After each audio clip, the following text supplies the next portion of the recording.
710 KURV Talkback at the Lawrence Gelman phone banner microphone, 1-800-580-8255, 1-800-580-TALK, streaming live on KURV.com. This is a program which educates, and there's a sore need for education out there, and I see it all the time. One thing I find gratifying is I keep running into people that I guess because of my voice or the sound of my voice, they recognize me and they say to listen to my program. And so I'm glad they do that. And, of course, they all have jobs, which I think is different from most people who listen to most radio programs.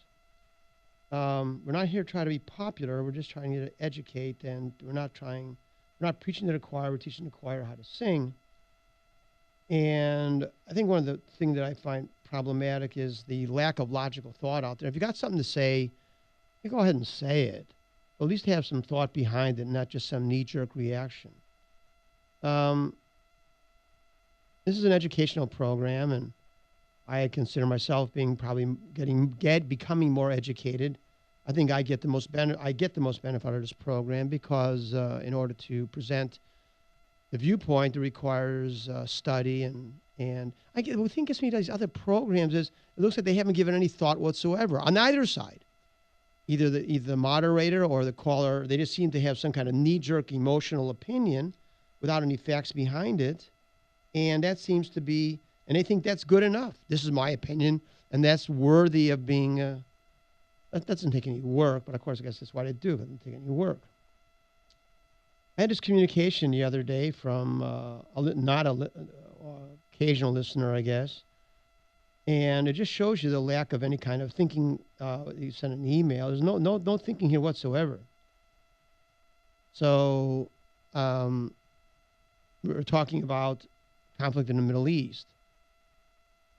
My belief is that we have no business being in the Middle East under any circumstances. Nothing that we have done there has been of any benefit. The situation there has deteriorated since our involvements.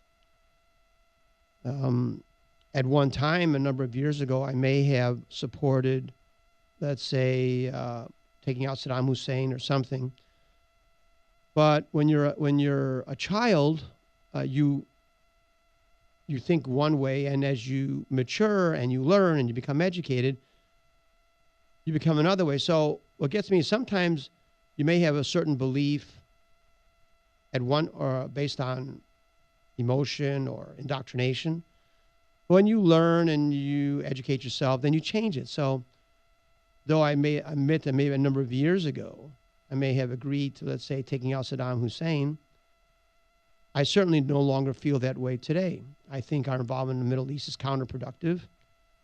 The situation in Libya and Egypt, Israel, and the rest have worsened because of the United States intervention.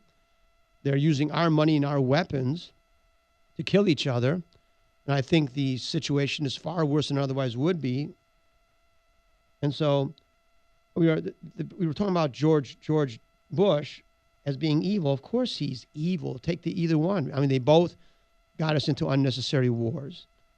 So the caller or the listener, he said the reason we did that was to limit the ability of what he defined as evil people. Well, first, what right does the president have to define anyone as evil? And even if so, what right does the president have to launch a war that kills hundreds or thousands of people based upon his or her perception of what is evil? That is not what the Constitution says. Nothing in the Constitution, the word evil does not exist in the Constitution. The Constitution doesn't give the president any power to launch a war. War-making power is in the hands of the Congress. And so this listener thinks that because George Bush, it was good enough for George Bush to do all that because he defined them as being evil, as being terrorists. Well, there's never been any evidence that there was significant terrorism out of Iraq. There's no country named terror from which terrorists arise. Terrorism, one person's terrorist is another person's freedom fighter. Our founding fathers were considered terrorists by King George III and the aristocracy. And so who's to define what a terrorist is? If someone is attacking you in the United States, we have the right of self-defense. Someone attacks the United States, we defend ourselves, prevent them from doing it again. For us to launch a war without being in any direct danger is anti-constitutional. Iraq presented no direct danger to the United States or the United States' interests. In fact, Saddam Hussein used to be an ally of the United States and was an ally of the United States until the United States got involved in trying to take Saddam Hussein out. Saddam Hussein wants to take Kuwait. That's his business. Why do we want to go in there and, with American lives, to save Kuwait, a totalitarian regime of Muslim fundamentalists? Well, how is that to how is that to our benefit? How does that work? The listener also talked about the American Disabilities Act. Well, I am saying that I accused George Bush of doing it to give lawyers a job, which is exactly what it is. Anyone who reads the American Disabilities Act will know there's a bunch of tripe, bunch of nonsense. Just go ahead and read it. It's a few pages if you bother. I invite you to go outside and take a look at all the curbs and all the curb cuts that we're forced to put in on the American with Disabilities Act. How many millions of dollars did that cost our city? How many billions of dollars did it cost cities of the United States to put in curb cuts or a wheelchair-bound individual? When was the last time you saw a wheelchair-bound individual using that? If ever. I never have, and I'm always looking. The American with Disabilities Act was created to give lawyers jobs. Tens of thousands of lawsuits have been filed against private sector businesses and against cities and other municipalities by lawyers whose only career is that.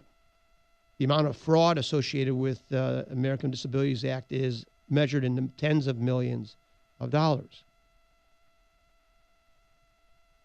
All kinds of buildings have been forced to put in things which make no sense whatsoever. And under that act. So an entire cottage industry has been created for that. And George Bush is either incompetent or in the pockets of the attorneys. I rail against buying goods from China because they use slave labor. And the caller wrote, he opened the door to China primarily to help hold the cost of goods down here in the United States. Is that the reason to buy something from a nation that uses slave labor?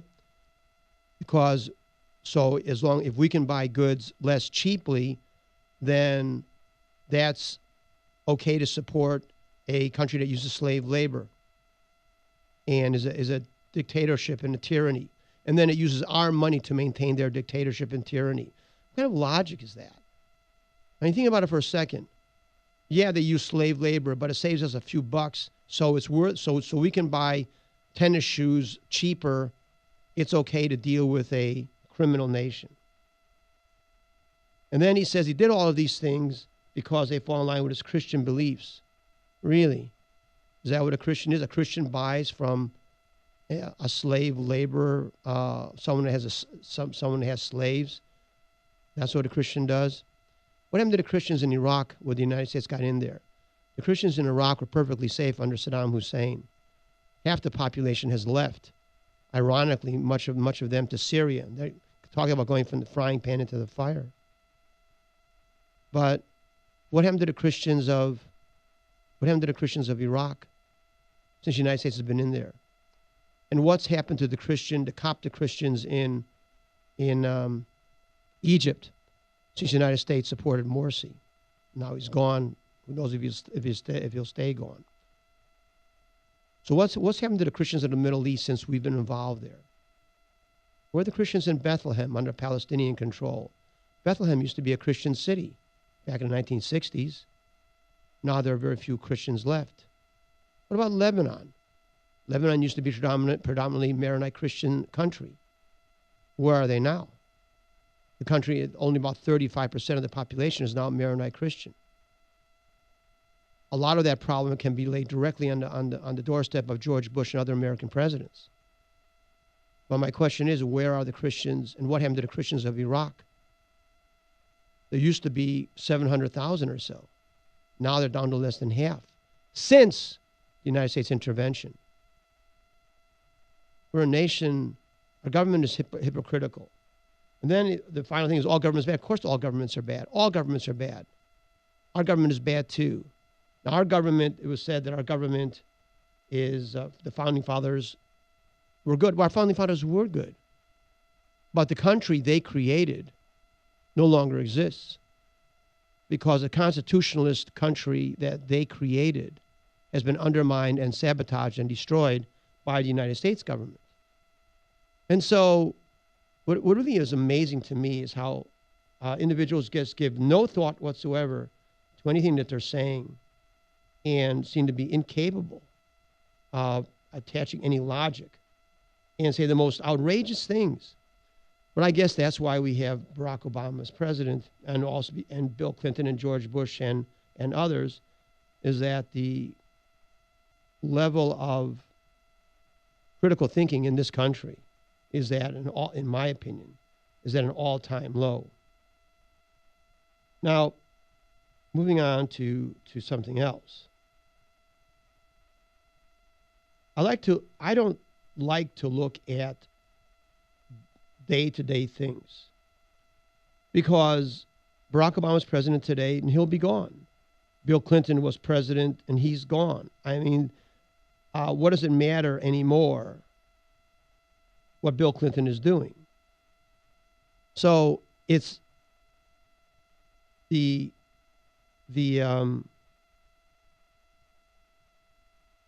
general thing that to understand historically the way things are, the way things go from the way things always are, the way things always are in the world, so that we can extrapolate present day situations to that in the past. And by using the past, be able to figure out the future. The importance of history, what's important about history is to be able, not the dates and the times and the places, because what do we know about the history of Chile, for example, or the history of Germany, for example? Not very much. If one bothers to read about those histories, they'll find that they're parallel to every other country's. The history of, it's just a confusing mishmash of names and places and dates. But the important thing is that the underlying motivations that lead to actions are the same, regardless of the age, regardless of the person, regardless of a particular circumstance. Politicians in the United States are dishonest and crooked today, yesterday, and tomorrow. The name or the particular act is not really all that relevant. The point is that the politicians in this country are dishonest and self-serving and function outside the Constitution. Societies can be divided into two broad general categories of human association: collectivist and individualist. In the ideal collectivist society, each member sacrifices individual interests for the perceived common good. In the ideal individualist society, each member functions for personal benefit, but without encumbering the activities of another. In the real world, the ideal can never be achieved because of the inherent weaknesses in human psychology and behavior.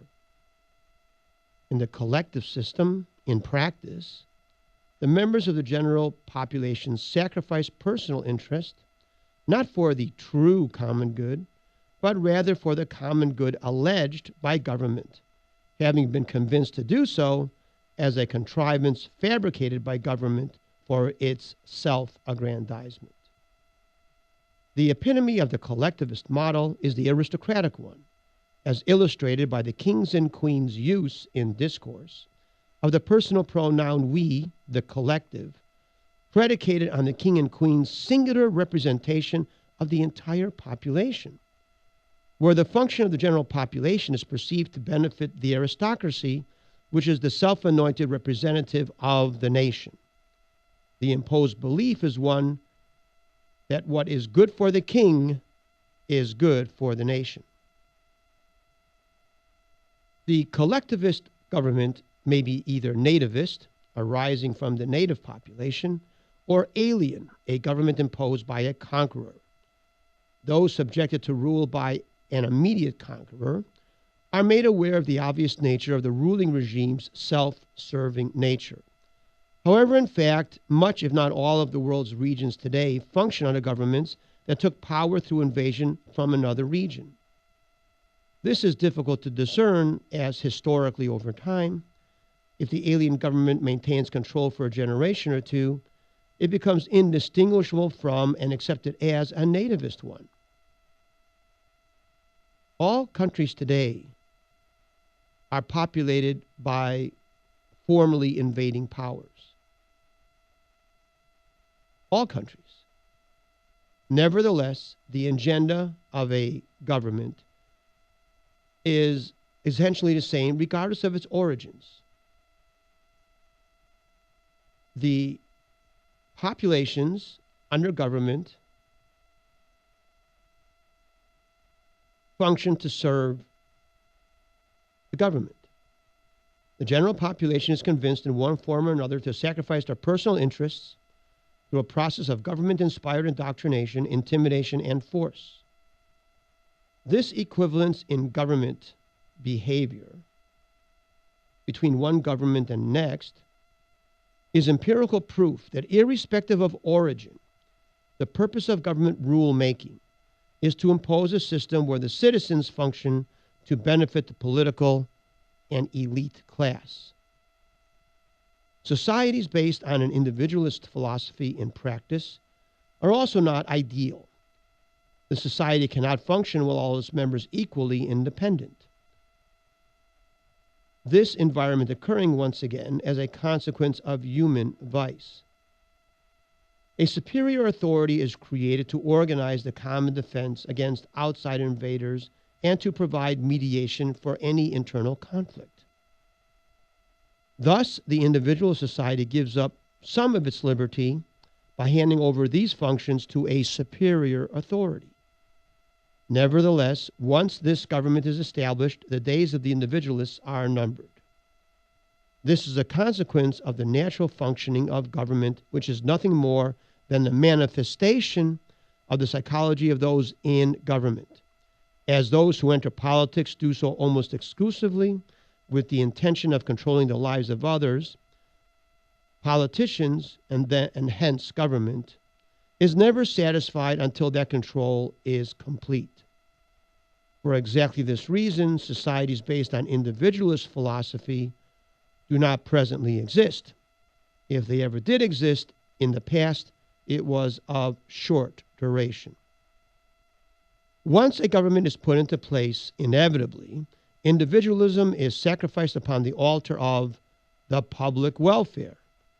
The ruse the public class, the political class uses to justify its ever greater self-aggrandizement. In practice, collectivist and individualist societies are composed of more than the political class and the general population. Both societies create another group that can be referred to as the elite. This is the component of society which, except for the aristocratic model, is not officially part of the government. It is the behavioral manifestation of the underlying philosophical characteristics of the respective societies. A very good example is the aristocratic model, where the political and elite classes are one and the same. The elite are those who have more political, economic, and physical power and greater influence on the functioning of the nation than the average individual in the general population. The elite class arises in both types of societies, but is in each of an entirely different nature. In an individualist society, the elite achieve their position through personal merit. They are characterized through greater talent, hard work, inventiveness, ingenuity, production, and intellectualism greater than the average citizen. Their elevated position in society is not forcibly imposed, but voluntarily accepted by the general population. In contradistinction, the elite of the collectivist state achieve their station artificially and arbitrarily, not through merit, but through chicanery and political influence. They generally lack talent and are noted as manipulative, avaricious, domineering, aristocratic, intolerant, and manifest an aura of self-importance. This group of elitists consider themselves innately superior to the general population and is very closely tied to government, even to the extent of participating in a commonly occurring exchanging of roles. They impose their will upon society both separately and in concert with government. The elitists in the individualist society, on the other hand, have very little, if anything, to do with government, as government is the antithesis of talent and productivity, and often hostile to the talented and productive, who the government perceives as a threat to itself. In the individual society, an elite member is created through intrinsic ability, while in the collectivist society, the elite member is created through extrinsic manipulation.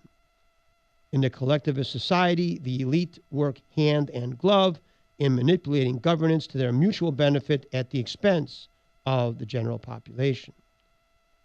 History teaches us that government, under all conditions and circumstances, acts to achieve self-aggrandizement, a manifestation of the psychological proclivity to control the lives of others by those entering government service. In order to achieve this agenda, it requires the capacity to manipulate the emotions and thoughts of the population in mass. Therefore, the philosophy of groupthink is imposed by government onto the population. Groupthink is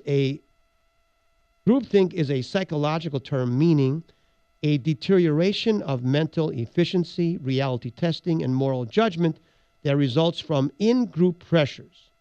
Essentially, people within a group become so consumed with the group, maintaining group cohesiveness and doing what is important for the group, that they themselves lose their ability to think independently and make good, sound judgment. The collectivist model replaces individuality with group thought. Each member of the collective has been trained through indoctrination by accepted authorities within the nation to avoid personal responsibility and decision-making and place trust in an intrinsically superior authority, which is the government. Of course, the thoughts instilled into the group do not originate within the group, but are imposed through government propaganda to give the illusion of functioning for the common good, but fabricated to serve the ends of government. Focusing on government's parasitism demonstrates that every government action, whether portrayed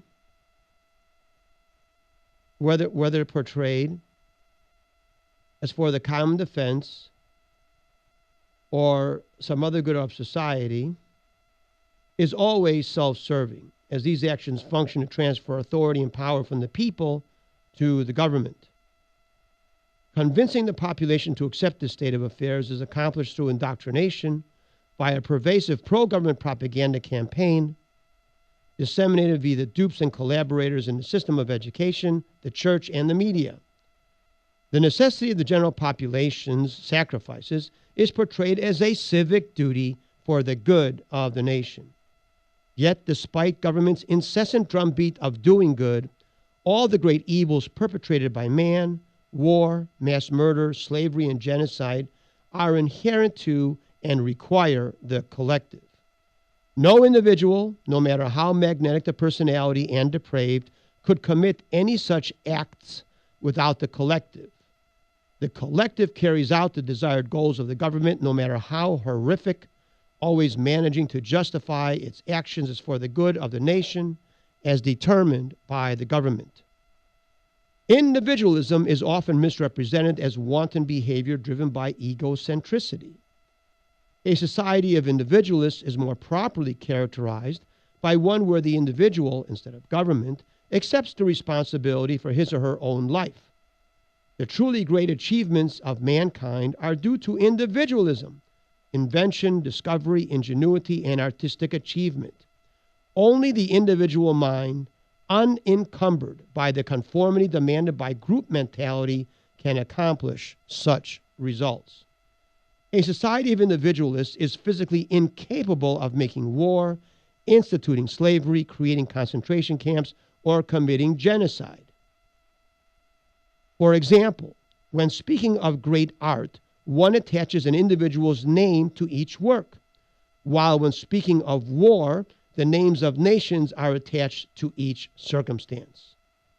Individualism is therefore frowned upon by those in authority as a threat to the group think mentality, upon which the government and all those seeking to control the lives of others depend. The Founding Fathers, with their knowledge of the world and as a consequence of their own experience, came to the understanding that a society founded upon the principle of individualism is unique in providing an ambience where man's true potential for greatness can be manifested.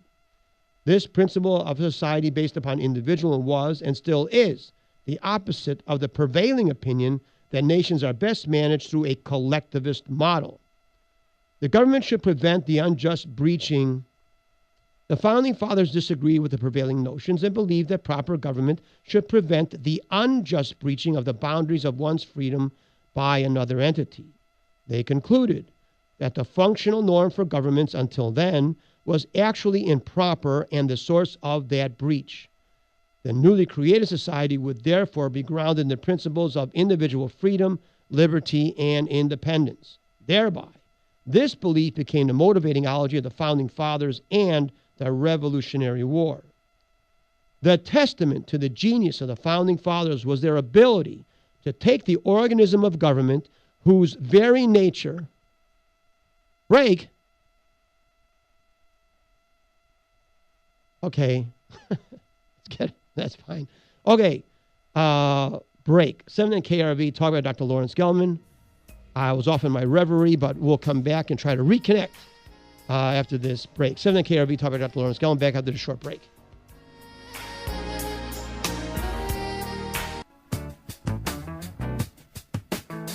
Okay, we're back. 7 and KRV, talk about Dr. Lawrence Gelman. Somebody called in and said, well, I'm reading from a book. If they want to get a book, they'll go to the library. Well, who goes to the library to get a book these days?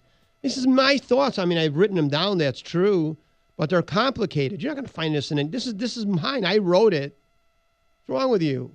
You can find this stuff in a book, and I didn't take it out of a book either. These are all my original thoughts that I've come to conclusion after looking at things. If you don't like it, don't listen. Give me a break. God. Where are you going to find? You find a book that's stuck that's like this, and let me know what it is so I can go get it.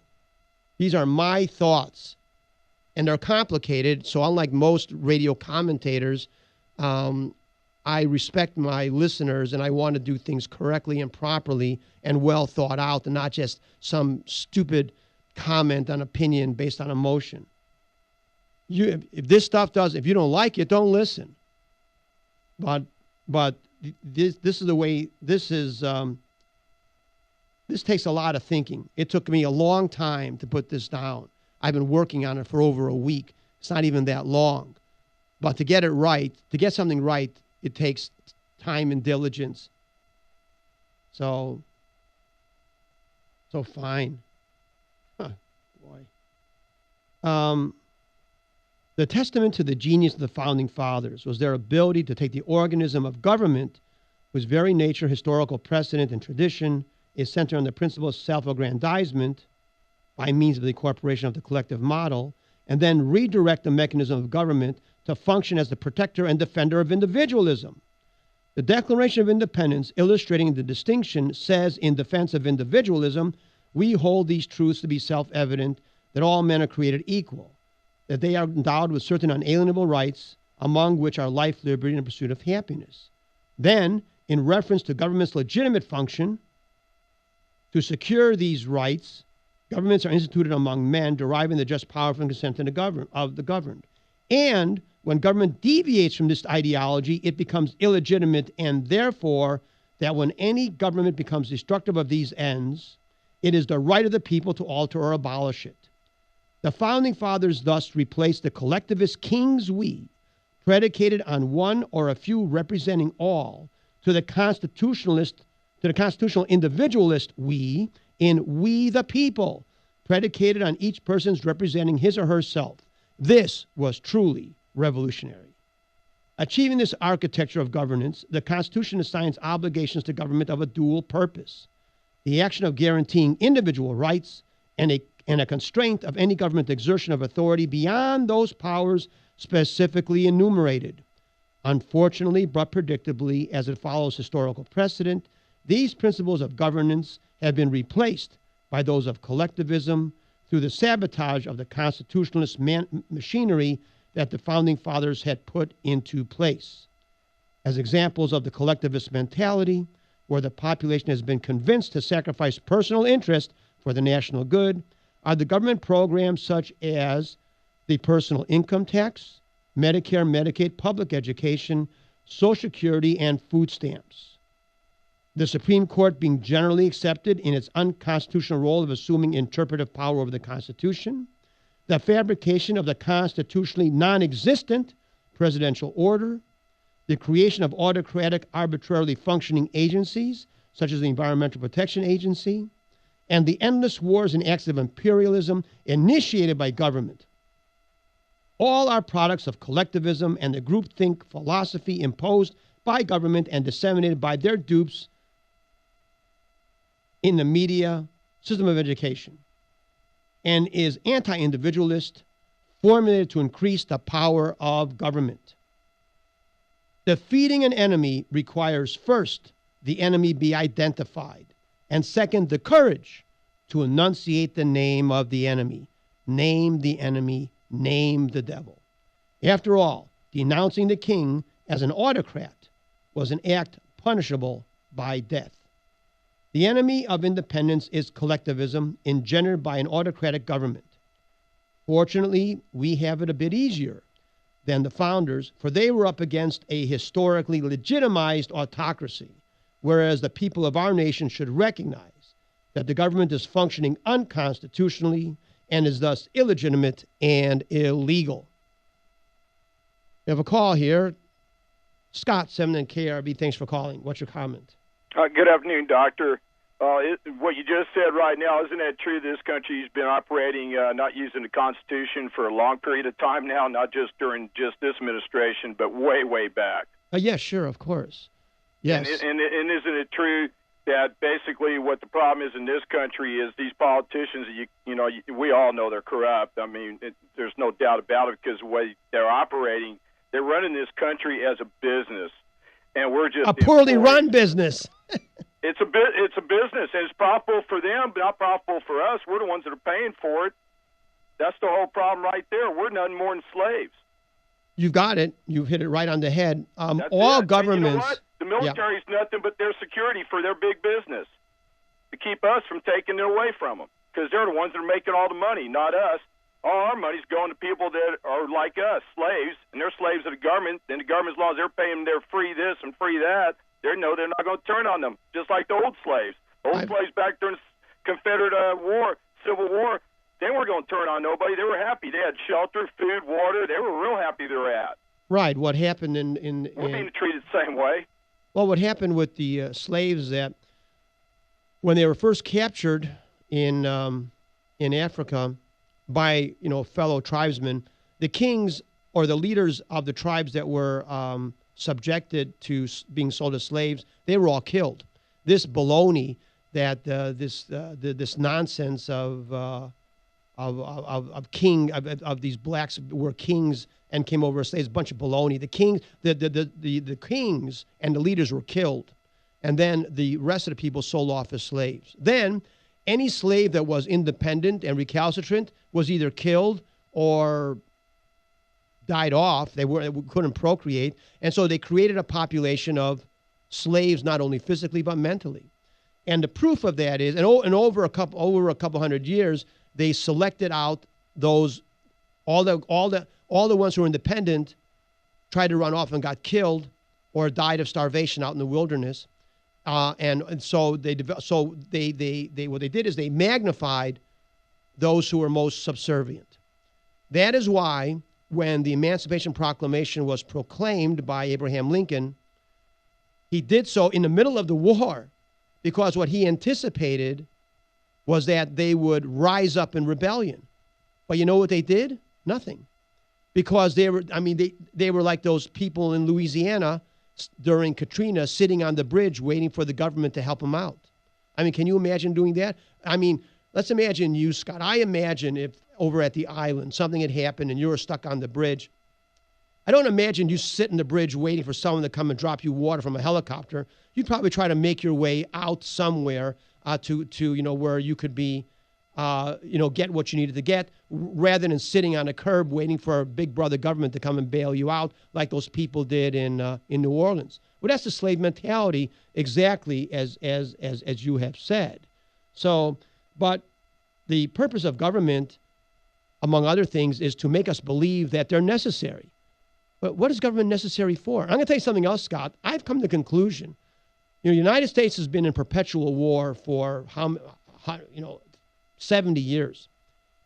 I think it's in order to keep our troops well trained and to create a system of spying to use against the American people when the government felt that the American people had had enough and would rise up. They created this Homeland Security and all these other invasions into our privacy and a military that's in constant conflict in order that they be well prepared to turn their guns on the American people when the government thinks it's necessary.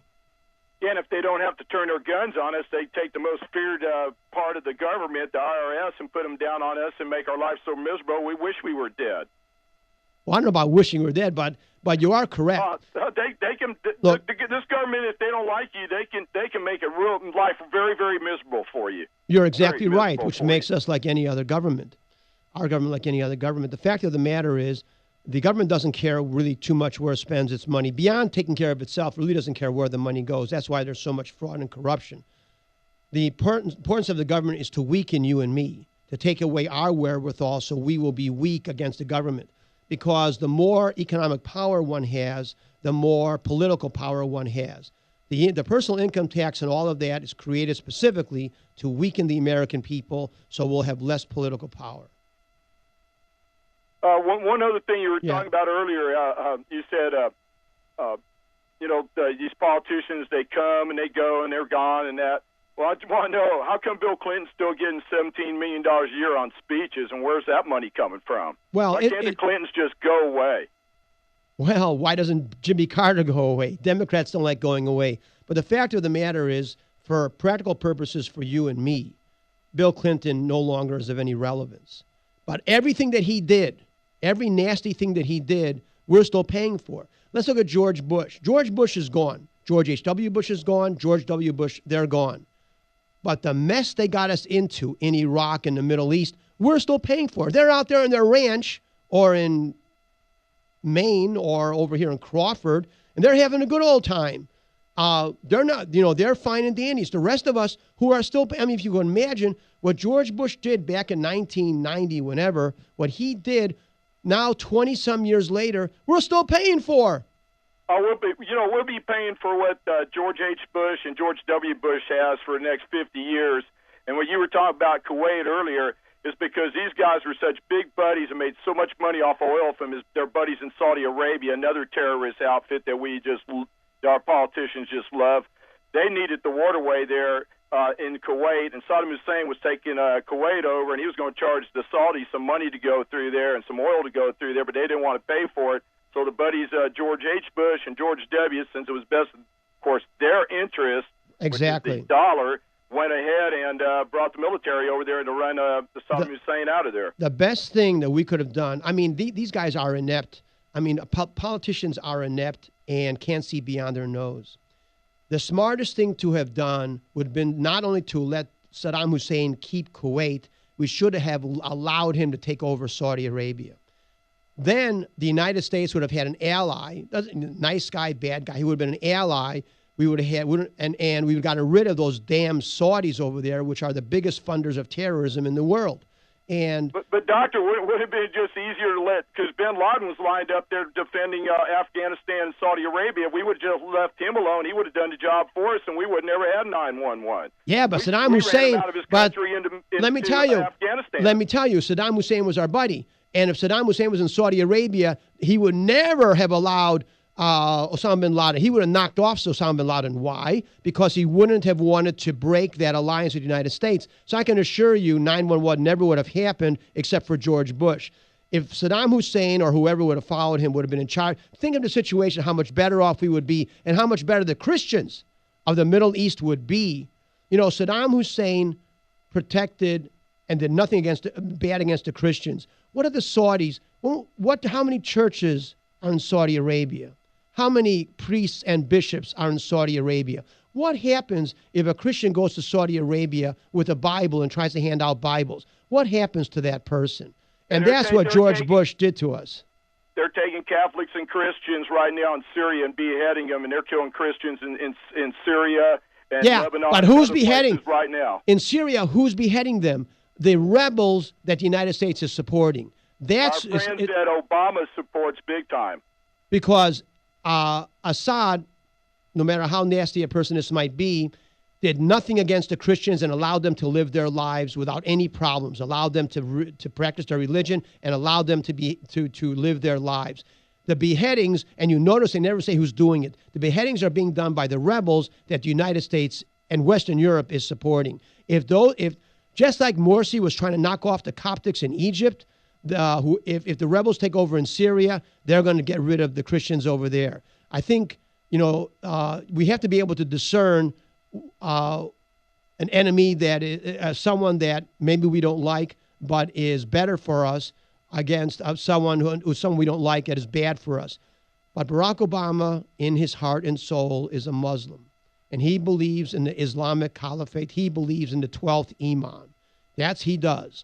And what he's doing is trying to lay the groundwork for the second coming or whatever that the Islamists are hoping for, and to convert that entire region into a caliphate state. That's what Barack Obama is trying to achieve. He may not even be aware of it consciously, but subconsciously, he grew up a Muslim. He was trained as an Islamist. He's an Islamist. The way he almost fell over himself bowing down to the Saudi Arabian potentate. I mean, remember that? That was a natural reaction. That wasn't something he thought about. When he saw that guy, he saw a superior, someone that was superior to him, and he prostrated himself. He prostrated himself before the king of the Saudi Arabia. When was the last time you saw an American bow down, an American president? Can you imagine Ronald Reagan bowing down? I mean, Ronald Reagan wouldn't bow down to Gorbachev, let alone some ignoramus barbarian living in the 11th century, living in Saudi Arabia. So the first time I picked up that President Obama was Muslims when he wanted to give back that piece of land that was necessary for Israel to have. And the way he treats Israel, I was astonished then. I went, this guy is definitely Muslim, just the way he treats the Jews. Oh, he's an Islamist. That's all there is to it. And the sooner he's gone, the better.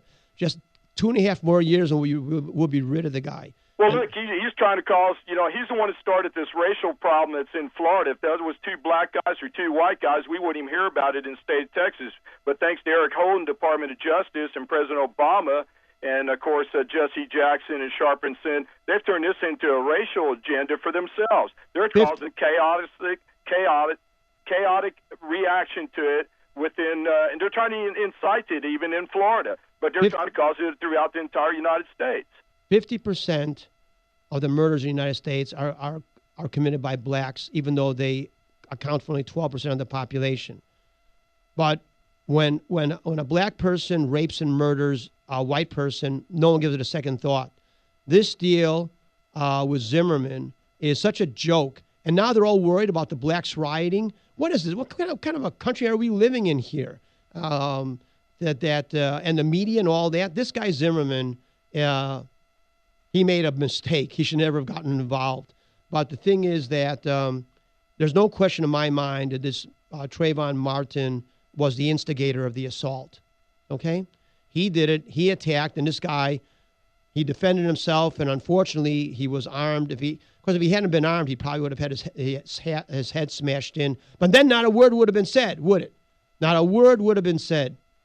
This guy Trayvon Martin was nothing but a juvenile delinquent, just the same way Jesse Jackson is a juvenile delinquent, and just to say Al Sharpton is a juvenile delinquent.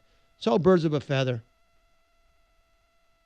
Yeah, you know, Dr. Doe, but it's turned into be a racial agenda. Like I said, it was two white guys or two Hispanic men or two blacks or two Jamaicans. They would have just we never even hear about it because this doesn't happen. You know, this happens quite often here in the United States. We don't even hear about some. You know, how many murders there a year? Over 12,000 a year in the United States. Yes. So we don't hear about things like this, and these guys come out. You know, Obama, he opens his big fat mouth up and says, "If I had a son, I wish it would be like he would be like Trevor." But you know what? That's true. If he had a son, he would be just like him because you know what? Because Barack Obama is Trayvon Martin. They are the same. Barack Obama is nothing but a hoodie wearing a suit. Thanks for calling, Scott. I'm going to move on. Okay, now we have John, I guess. John calling from McAllen. Thanks for calling. What's your comment? All right. What if in World War II, if they would have just let the Nazis and the Russians fight it out among themselves, and then after they were weakened in a weakened condition, then the Allies first made their move. We went into World War II to save Stalin and the Soviets. Yeah, that's what we did do. I mean, that's what we did. So we weren't going to we weren't going to let that happen because Franklin Roosevelt was tied in with the Stalinists, and he was surrounded by KGB agents such as Harry Hopkins and I can't remember most of their names now. Lachlan Curie, Lattimore, Owen Lattimore, of course, the convicted spy, Alger Hiss and his brother. I mean, he was surrounded by these guys. So I mean, and Franklin Roosevelt was an aristocratic idiot. I mean, the guy had the brain power of a moron, and he basically handed over Eastern Europe. I mean, what a joke! We go to liberate Europe. We gave Eastern Europe to Stalin, for God's sakes. And then we gave China to Mao. You know, we didn't liberate anybody. What we did is we took away the weapons from the freedom fighters and allowed China and Eastern Europe and Russia to fall into the hands of Soviet and communist dictators. The only one we saved was Japan, and that was because of MacArthur. Exactly. Exactly right. MacArthur was too smart for Franklin Roosevelt and too smart for Truman, but Truman finally got him in the end. But he fired him. The reason that how come Germany turned into a mess for 40 years with a separation between the English, the French, the United States, and Russia? Why didn't that happen in Japan? Why wasn't Japan divided up between Russia and others? You know why? Because MacArthur wouldn't allow it. And he didn't care what Roosevelt wanted, and he didn't care what Truman wanted. He was going to do what was best. And that's what he did. And that's something that is not spoken of anywhere near historically, is that that MacArthur, you're exactly correct, John, MacArthur saved Japan from becoming divided up the way Germany was for 40 years. Sure, and we had to do the Berlin airlift and everything because of what? Exactly. Such a Eisenhower was such a putz. He allowed the Soviets to blockade, which is an act of war. He allowed the Soviets to blockade West Berlin. That was an act of war. He let them get away with it. What a putz Eisenhower was. He was a pretty bad general too, by the way. I mean, let's go attack at the most difficult point. You know, where the United States launched D-Day was probably the worst possible place they could have done it. They should have come through Italy. Right. If they had come through Italy, the war would have ended a year sooner. But you know why they didn't go through Italy? Because that was too close to Eastern Europe. The Soviets wanted the United States as far away from Eastern Europe as possible because the Soviets were already planning to take over Eastern Europe. So that's correct. Okay, thanks for calling, John. Now we have Elena, 7 KURV. Thanks for calling. Hello? Hello. Yes. Yes. Thanks for taking my call. Sure. I was listening to you, and I'm trying to understand what you're saying. I guess I need to pay more attention. Okay. Because I was listening to you speak with Scott about the 9/11 and what's happening in the Arab nations and stuff like that. Yeah. Because, like, at the age of where I'm at, that's what I got to witness, because the previous wars, I mean, I was just a little child. I don't understand too much of that. Okay. I mean, when you study history, you only study a touch of it, you know? Yes. We don't go into detail on what really happened. Right. So I have a disadvantage on what happened back then. That's okay. They're all the same. During my time, like when 9/11 and all of this, my understanding is, you know, Bin Laden is the evil one. Yeah, that's the propaganda of the United States government to justify our imperialist activities in other parts of the world. Well, the first time that the two towers were bombed, yes, who did it? Well, they had. I remember reading in the newspaper that they had put a van in the basement, and that it exploded, but nothing had happened. So that was before. Clinton that was during. president. That was during Clinton's time. I think that was like in '96. The Ryder trucks filled with explosives were parked in the World Trade Center, but it wasn't powerful enough to topple the tower. To do too much damage. Right. And I remember Chris Wallace asking Bill Clinton why didn't you Bin Laden? Right, and I understand. He said there was not enough evidence. Well, that's not true. Of course, there was plenty of evidence, but Bill Clinton is, pro-Arab. So what are you going to do?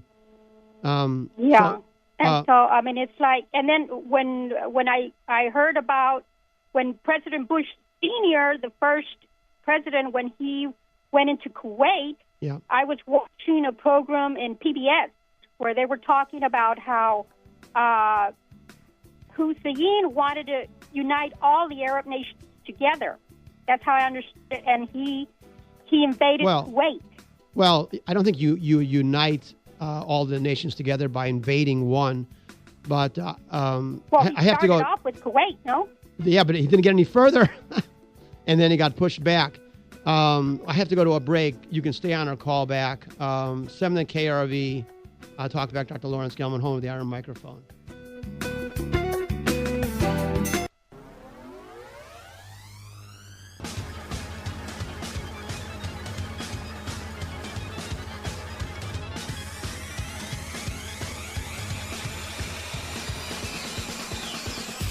We're back. 7 KRV Talkback, Dr. Lawrence Gelman, home of the Iron Microphone, streaming live on KURV.com, 1-800-580-8255, 1-800-580-TALK. Okay, so human beings are gullible. And there was a great influx of immigrants into the United States between 1880 and 1920 when it was cut off by those promoting eugenist philosophy, Margaret Sanger, heroine of Hillary Clinton. And in that period of time, a great number of people came from Europe to the United States, something like 20 million adding on to the 80 million that already are here. So about 20% of the population was actually foreign born, at least 20%, because that was just from 1880 to 1920. So let's take a look at that for a second. Let's say you're living in Germany and two brothers or two sisters or brother and sister living in Germany, and one decides to come to the United States in 1900. Then each family, one in Germany, one in the United States, they have married, they have children, and both brother and sister. Okay, one stays in Germany, one comes to the United States. Then in 1939, 1940, or 1941, the United States goes to war against Germany. Now here you have, in one side you have a German, the son of the mother and father, and he's a German ancestry, but he was born in the United States. He goes into the military and goes to war against Germany. And on the other side, in Germany, you have his cousin and in the German army. Neither one was born. One was not born to be in the United States Army. One was not born to be in the German army. It was an accident of fate. And here you have two people with the same genetics, essentially, and they're going to go to war against each other, and maybe even kill each other, maybe end up facing each other on the battlefield. How does that happen? And how is it that somehow that person is evil and the other person is good and vice versa? The point I'm trying to make is we're really all the same. Human beings are all the same. What distinguishes human beings is the culture in which they live. And who determines the culture in which we live? The government does. The government determines the culture in which we live. They're the ones who set the norm. And every country has its own morals and its own ethics, and every country has its own set of laws. Science is the same from one country to the next. Science is consistent, but human behavior is inconsistent.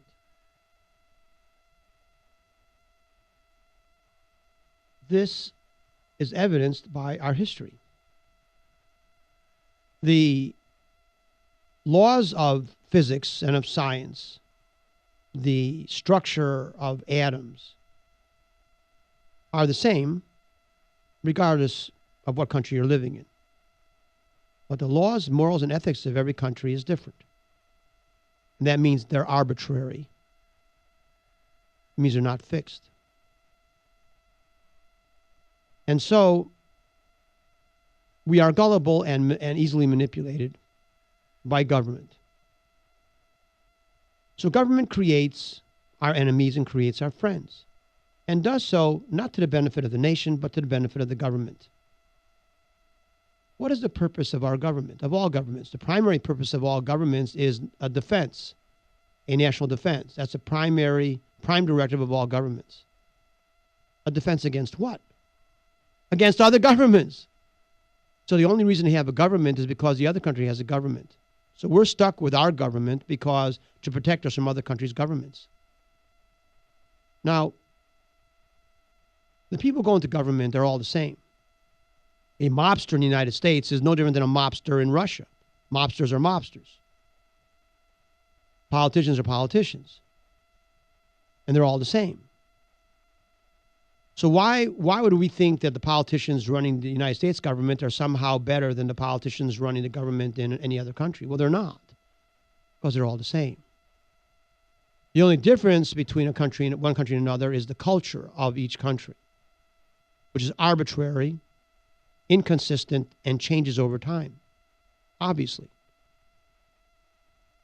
Even the peoples within a country change over time. The people who live in Germany now are not the same people who lived in Germany 400 or 500 years ago. Every country in the world has been taken over, subjugated, resubjugated, taken over time and time again. So, but we're all human beings, and that's the point. The point is that it really doesn't matter what happened before, because we're all guilty and we're all innocent. We're all the same. So all that matters is now. And the importance of history is to learn from history, not to use it as a tool of revenge. What is it a coincidence that all people living in Saudi Arabia are Islamist? So was somebody born Christian, they had to leave Saudi Arabia because only Islamists can live there? No, everyone there is an Islamist because that's what they're taught to be, and all we know is what we're taught to be. So if your parents are Christian, more than likely you're going to be Christian. If your parents are Islamist, you're going to be Islamist. The same person, if their parents were of another religion, they'd be in another religion. So these things are arbitrary. What's fixed is we're human beings. And as human beings, we all have the same psychology. or at least the same psychological traits. Some manifesting one trait more than another, but essentially we all are the same. We're all kind of wired the same way. We all have our virtues and our vices. We all have envies and jealousies. And so our differences are imposed through education. And who does that? Well, the government does that. So the way we believe, the things that we believe we're not born with. We're taught. So if you're taught to like something, you grow to like it, almost like a natural impulse. And if you're taught to dislike something, you're taught to dislike it almost as a natural impulse. And it happens all the time. Let's look at sports, for example.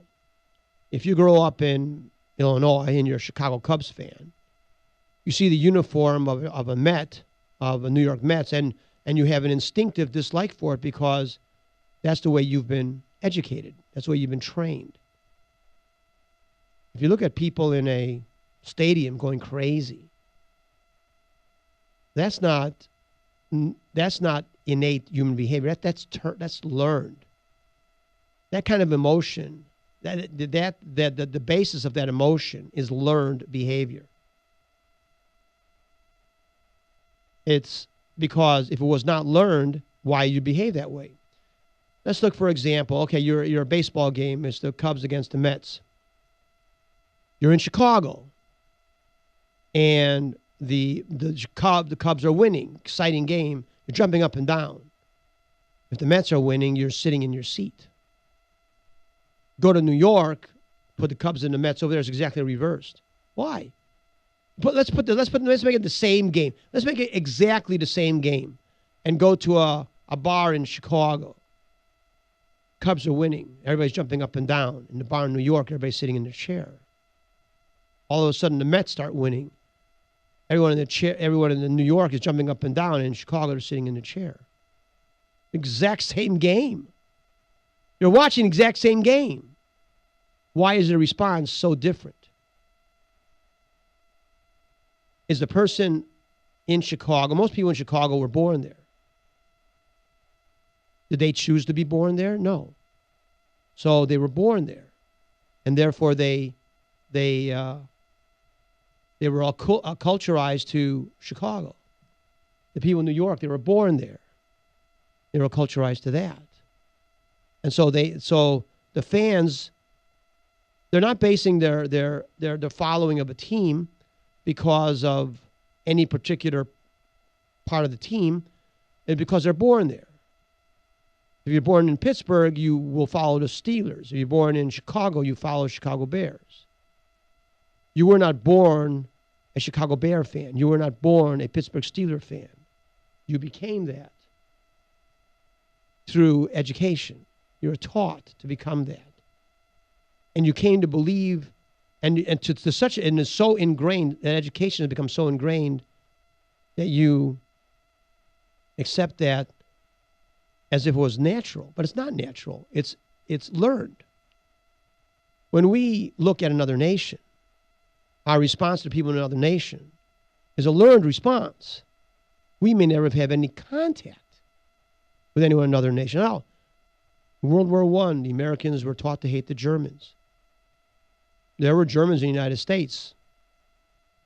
Probably very few people in the United States actually ever met someone actually had ever been to Germany.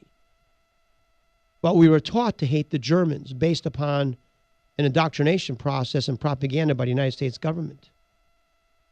And so that's the way we are. Government manipulates us for the benefit of government. Why do we go to war against someone? Government tells us to, but they have to justify it. How does government justify it? They have to create some kind of scenario which will raise the emotional level to be willing to go to war. To be willing to send your son and daughter off to war, they have to justify it. Make it seem that it's somehow for a greater good.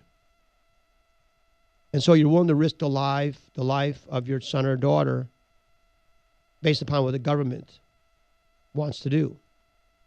And you go along with it because they make you believe it's for some greater good.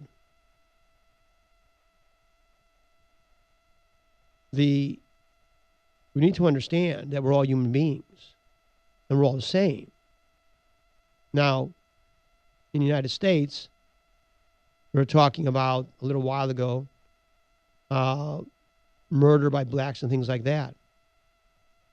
Blacks in the United States commit many more murders on a per capita basis than whites do.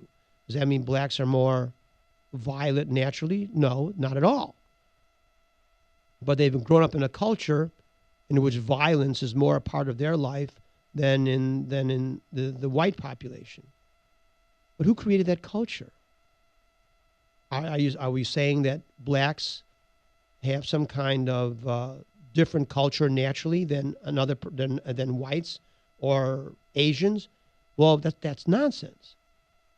There's nothing natural about it whatsoever. It's all learned behavior. Now, in the United States, in 1950, most births to black parents were with two-parent families. 80% of the births to black families in the United States, as with all families in the United States, was with a married couple. Now 80% of black births are to single-parent family.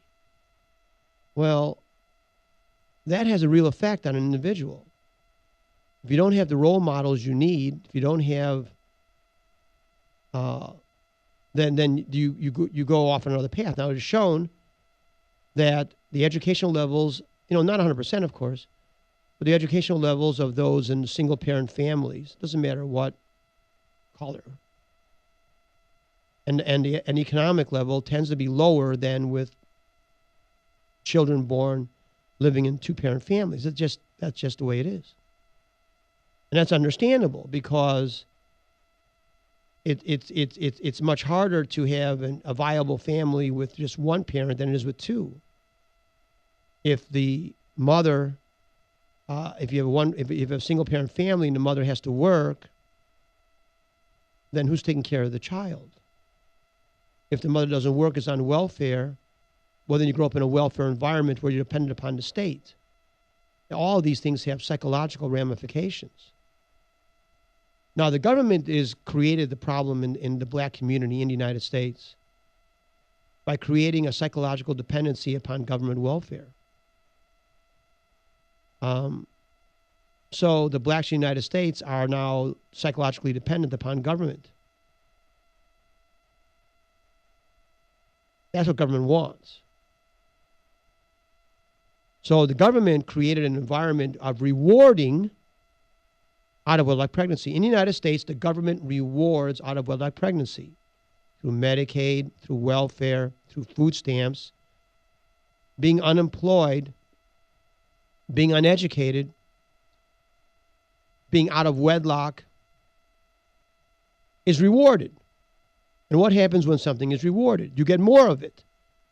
The whole system of positive and negative reinforcement is based upon rewards or punishments. If you're punished when you do something, you don't do it. If you're rewarded for doing something, you do more of it. If you're rewarded to be out of wedlock pregnancy, if you're rewarded to be unemployed, if you're rewarded to be irresponsible, then you are unemployed, irresponsible, and uneducated, because that's where the reward system is based. So the government does that. Is the government stupid? Well, most are stupid, but it is a plan.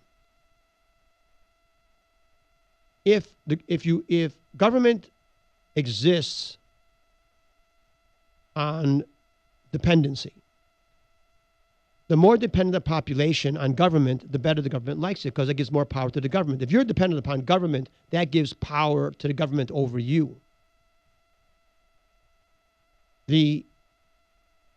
Therefore, the government creates a system of unemployment insurance, welfare, food stamps, everything else you can think of, system of public education, in which you are dependent upon government.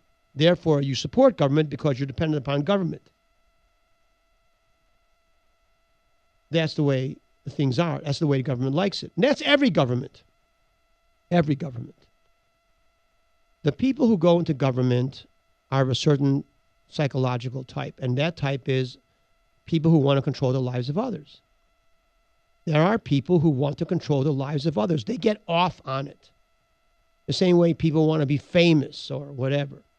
They get off on it. They want to be able to control the lives of others. Therefore, they go into a system that allows them to do that. If you want to control the lives of others, you don't become an accountant. You want to control the life of others, you become a politician. So you can manifest your psychological proclivities. Government is the machinery that allows people to control the lives of others. That's why government exists, to control the lives of others. Therefore, people go into politics to get into government to control the lives of others.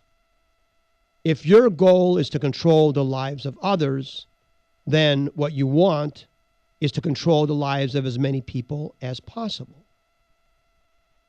If most of the people in government are in government to control the lives of others, and government is the mechanism, and there are no restraints on government, then eventually government is going to control everybody's life. That's the natural history of government. Why did the Founding Fathers create the Constitution? The Founding Fathers created the Constitution because they knew of the natural proclivities of individuals going into the government. They knew about the divine right of kings. Therefore, they created an architecture of government which would prevent the average politician from manifesting their natural proclivity to control the lives of others. And so most of the Constitution is the things that government cannot do. The government in the Constitution is given certain tasks and it's given certain prohibitions. But the most important prohibition is that the government does not have any authority beyond the authority enumerated in the Constitution. Therefore, the government cannot assume any authority that is not an enumerated power, and that is the most important constraint upon the government. Constraints upon government goes against the way government functions. The purpose of government is to control, and therefore it is expecting a lot to think that the government is going to assume self-control. It will not do that because its natural tendency is to exert control over others. Therefore, the Constitution is created to prevent that natural proclivity of politicians and government to control. And that is the reason that the Constitution was sabotaged. It was sabotaged because it put constraints upon the government, and the government, in order to, does not want to be constrained. It wants complete control. And to get complete control, what the government did was sabotage the Constitution, because the Constitution was preventing the government from gaining complete control.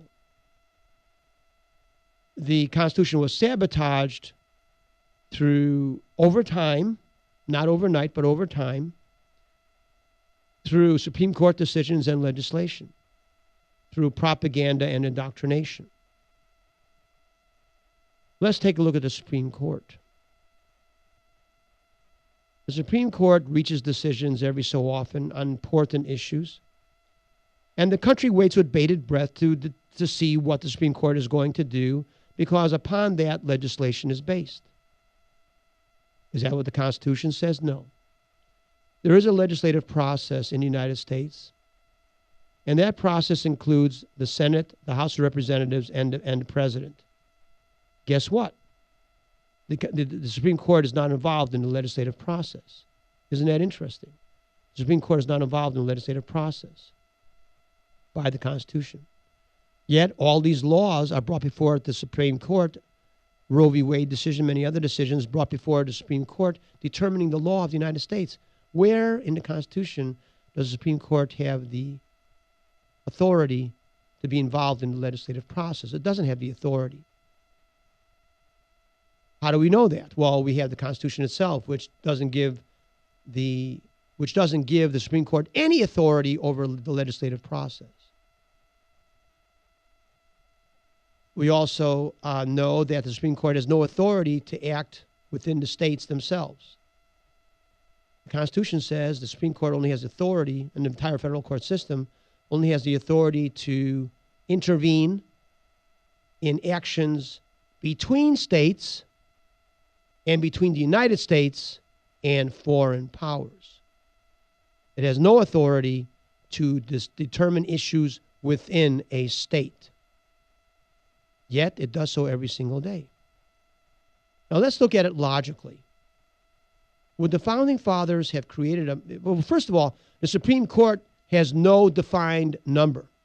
There's nothing in the Judiciary Act. There is nothing in the Constitution which gives the Supreme Court a defined number of judges. And the number of judges on the Supreme Court has altered between 6 and 10. Now it's 9. Now, why would the Founding Fathers have allowed a Supreme Court with an even number if it was going to be a decision-making body over the Constitution?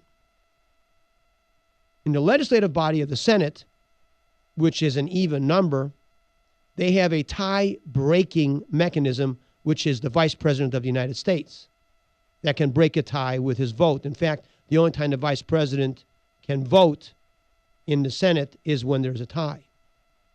Why was no such mechanism created for the Supreme Court? Because the Supreme Court was never meant to be making those kinds of legislative decisions.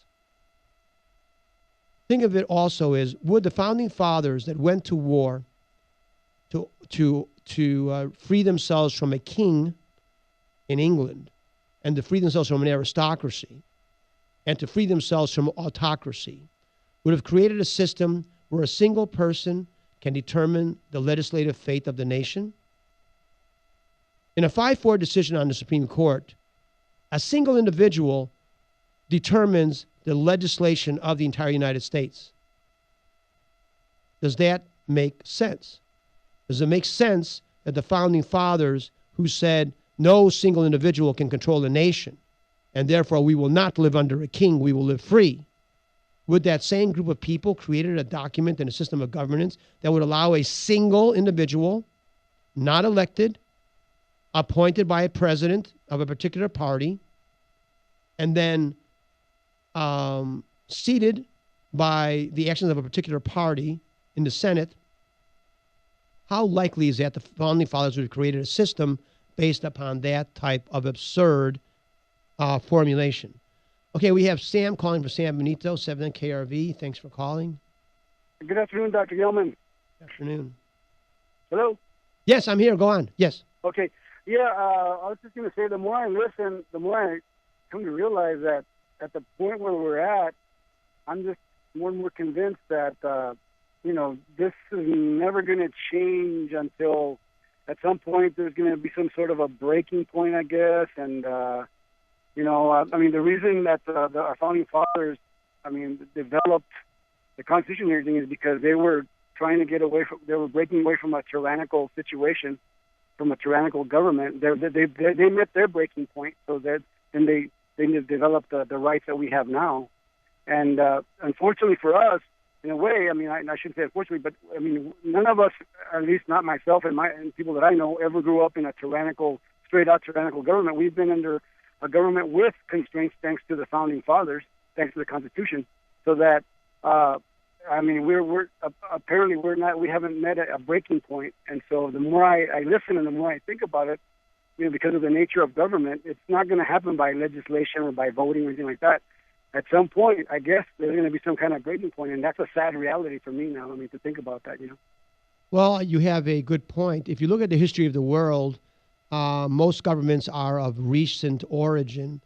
Almost every country in the world, including the United States, before we were the United States, reached a point where it was going to overthrow the existing government. I agree that that's going to that's the only way anything's going to happen in the United States. We are now well on the road to a fascist tyranny, and that's not going to change because the natural tendency of government is to be a tyranny, and they're not going to limit themselves, and they no longer adhere to the Constitution. So ultimately, the only way things are going to change is only when this government disappears and gets replaced by a constitutional government. And I don't think that's going to happen peacefully, let's say. So anything else?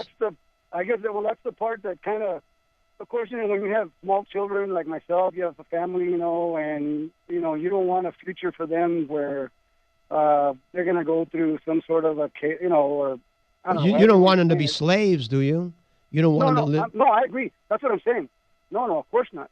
I mean, what I'm saying is at some point, the breaking point is not there yet, but at some point, the reality is that it's going to get there. I mean, the side that I look at is, of course, who wouldn't want their kids to grow up with the same privileges we had? I mean, growing up and being able to go to college and being able to go back and forth freely. But, I mean, it's going to have to get to the breaking point is going to come eventually because when enough people realize that they're under a tyranny, nobody's we've tasted some level of freedom, and I don't think we're not going to give it up. I mean, I know I'm not.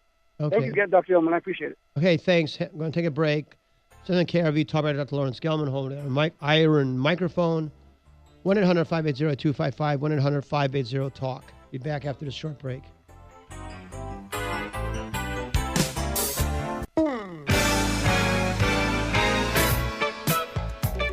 Okay, we're back. Southern KURV, Talkback, Dr. Lawrence Gelman, 1-800-580-8255,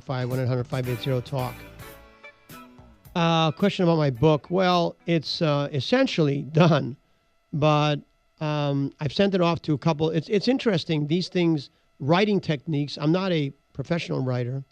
Writing techniques are a little bit subjective.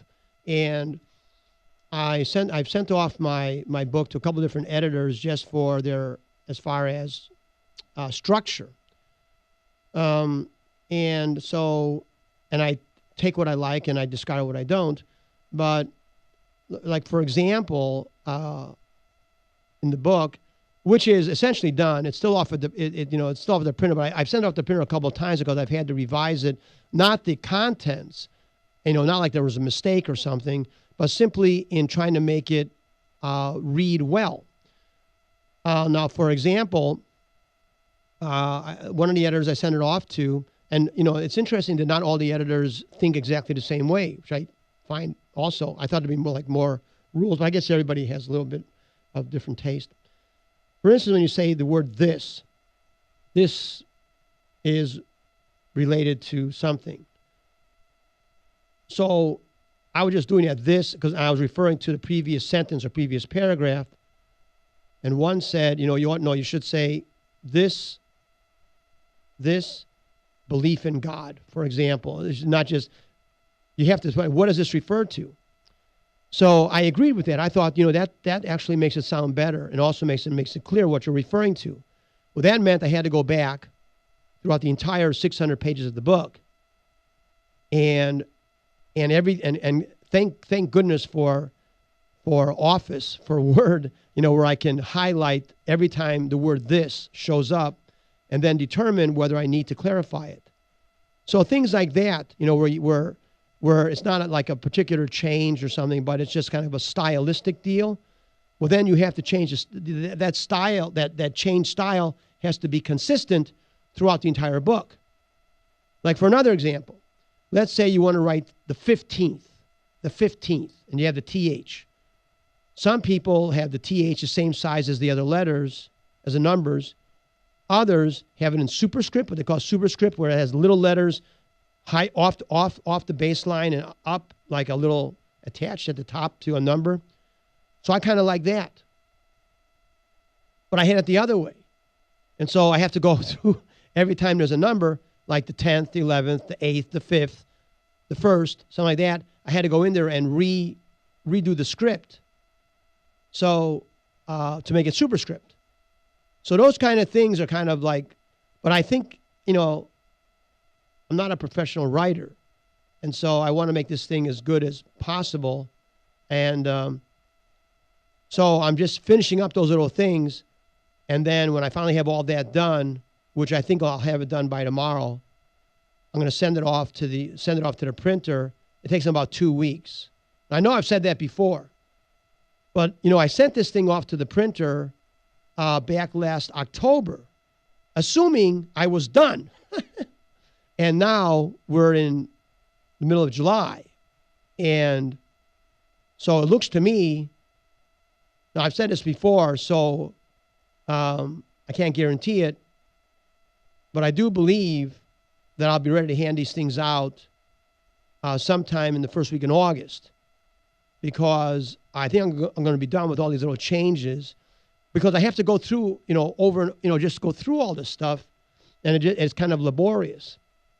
But I think I'll be through with all these changes tonight and tomorrow, and that's what I foresee. And then email to the editor, to the printer, Monday, and it takes them about 2 weeks to get it done. And so that takes us, what is today? July 13th, 14th. So probably the first week in August.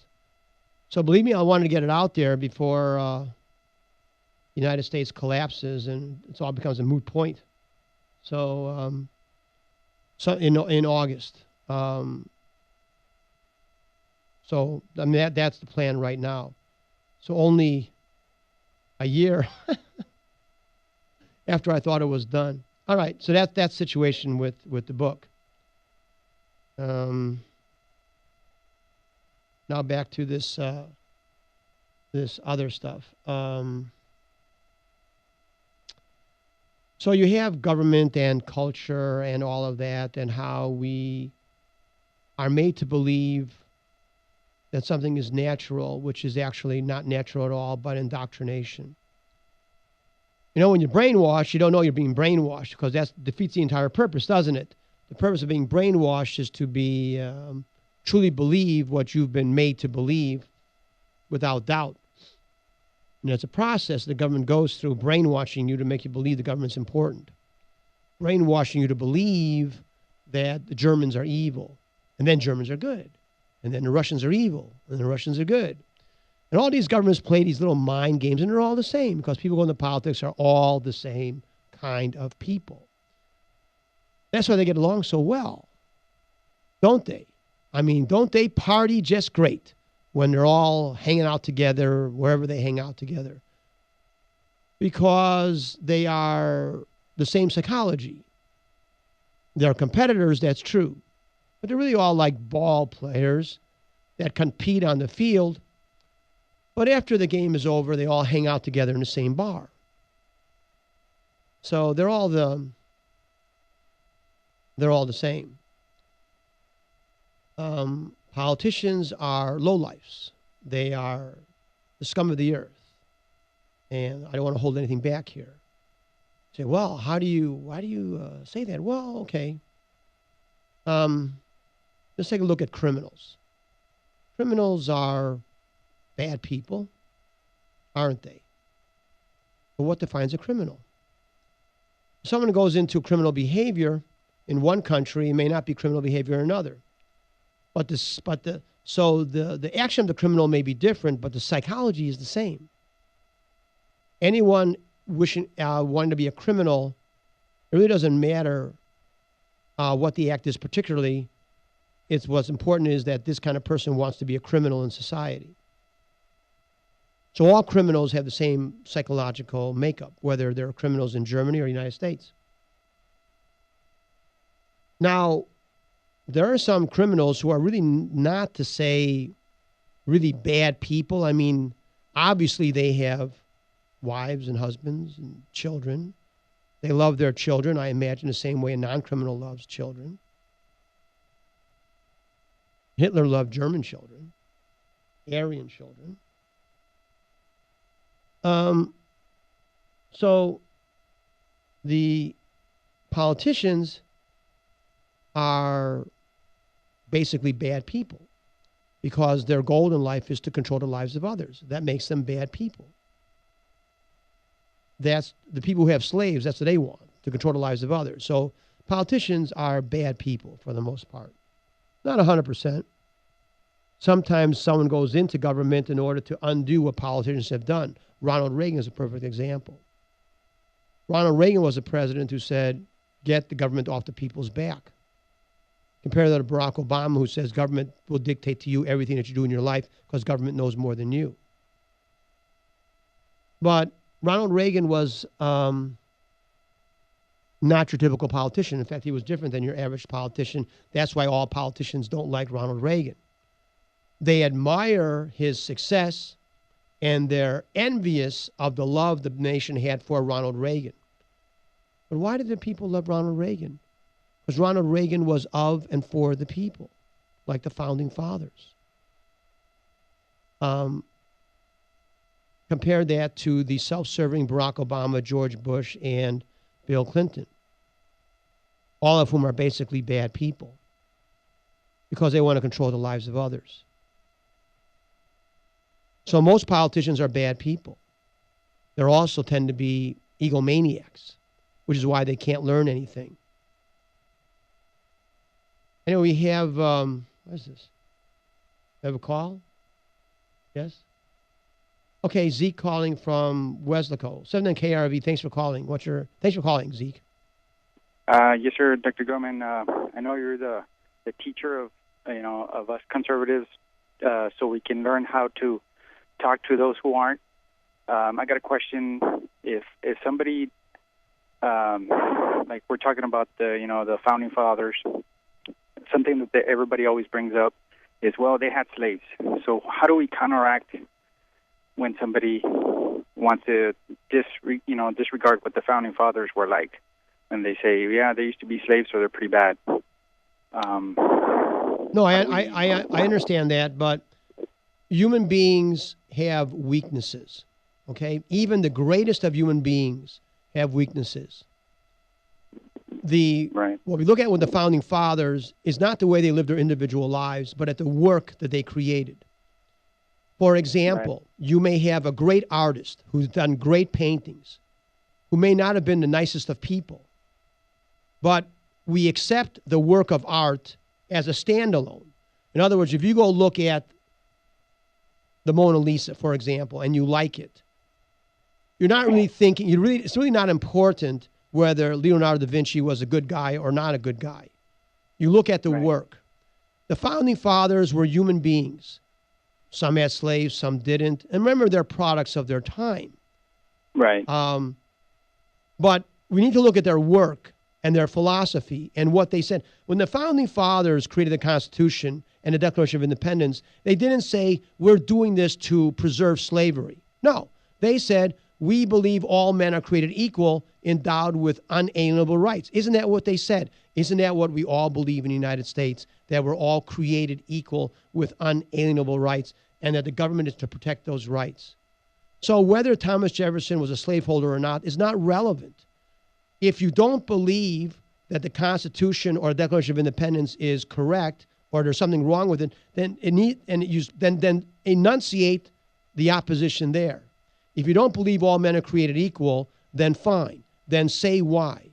But the Constitution stands on its own as a work because human beings can create things better than we are. We can create things better than we are as a person. That there are situations where the sum is greater than the individual parts. And that's the only way you can answer that. If say, okay, Thomas Jefferson is a slaveholder, but what is it that Thomas Jefferson said that you don't agree with? Are you saying that when Thomas Jefferson said we're all created equal, that's not correct because he's a slaveholder? So that's the only way we can do it because neither you nor I are perfect. Right. And we want to be good. That's the argument that they'll say, and they'll say, well, they were just a bunch of hypocrites, and it's so. I mean, you just kind of have to say that the Constitution stands alone, and nobody's perfect. Right. Exactly. Okay. Okay. All right. Thanks. Thanks. So, right. These are all these. I mean, because then the thing is, so you're saying then they're saying because Thomas Jefferson is a slaveholder, that makes the Constitution invalid. Why? Or actually, Thomas Jefferson didn't have anything to do with it, or much to do with the a little bit to do with the Constitution, but he had, he essentially wrote the Declaration of Independence. So if you have an argument with the philosophy of Thomas Jefferson, what is the argument? All people are not created equal? That government is not meant to preserve and guarantee rights? Is that what you don't agree with? So you have to watch out with these individuals that want their own way. Most people are very gullible and susceptible to government. It's amazing how easily fooled we are by government. It's amazing to me how many people are pro-government. It's amazing to me. Government is a parasite. It produces nothing. All it does is take. What does government do? It takes. Okay, if government provides Medicaid. Really? Government takes care of your health? Is that how does it do that? It's doctors that take care of your health. Not and who takes away things from doctors? The government. Now, do you think it's correct for the government to come and take away something from you and from me by force to give it to somebody else? If a thief puts a gun to your head in order to take money to feed his children, do we consider that acceptable behavior? Well, no, we don't. That's a criminal activity. But the government is nothing but criminal activity. The Constitution says that the government has to treat everybody equally. But our government takes from some to give to others. I do not want to give the money that I earn to the federal government so they can pay for the welfare of somebody in New York, so they can have children out of wedlock, so they can take drugs, so they can behave irresponsibly and expect society to take care of their needs. What I earn for myself, I want for myself and my family and those that I want to give it to. But we have a nation that has come to believe that it's perfectly acceptable for the government to take by force that which someone has earned and to give it to someone else who has not earned it. And we think that's acceptable. That's a bunch of nonsense. That's government indoctrination. And that's individual gullibility to make us think that. Now, of course, the person that is uneducated, unemployed, having a bunch of kids out of wedlock, they're perfectly happy to go along with it. And they're going to vote for every Barack Obama and every Bill Clinton that gives them that. Because that's why they vote for him. To give them something. Now, on the other hand, it's not just people on Medicaid that are abusing the system. General Electric, Pfizer, and all these other big corporations that are tied into government largesse. The money that the people on Medicaid spend, or the government spends for Medicaid, doesn't end up with the poor people. It ends up with the rich people. So there's welfare for the rich, which is even worse than welfare for the poor, because the only reason these programs exist is to give money to the rich. The only reason Medicaid, Medicare, and these programs exist is not to help the poor or the elderly to get health care. It's to take the decision-making power from the people and give it to the government so the government can give that money to their friends and their relatives and their cronies and themselves. Medicaid and Medicare do not exist to provide health care access. They exist to enrich and empower government and the friends of government and those with political influence. And we are lied to by the government to make us believe that they're doing it for our own good. They are not doing it for our own good. This money ends up with the pharmaceutical companies. It ends up with durable medical equipment companies. It ends up with the nursing homes and hospital corporations and all the other large government, all the other large entities which are tied into government. That's what the government is. And they fool us and they lie to us on a daily basis. And I just really, it is so irritating and infuriating to see all these people marching around demanding more welfare, demanding more Medicaid, demanding more Medicare, demanding more from the government. Because the government cannot produce. The government can only consume. The government is a parasite. Now, the government takes from the people in one form or another. It takes away from you directly by stealing your hard-earned income or stealing what you have earned, or directly by taking directly, or by printing up money and taking indirectly. Because by printing up money, it makes more money available. And when you have more of something, then each component of that something is worth less.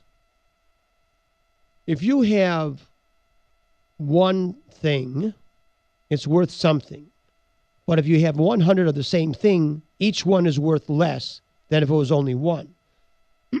When you produce more dollars without collateral, which is what the government does when it prints up money through the Federal Reserve, then there are more dollars out there, which makes each dollar worth less.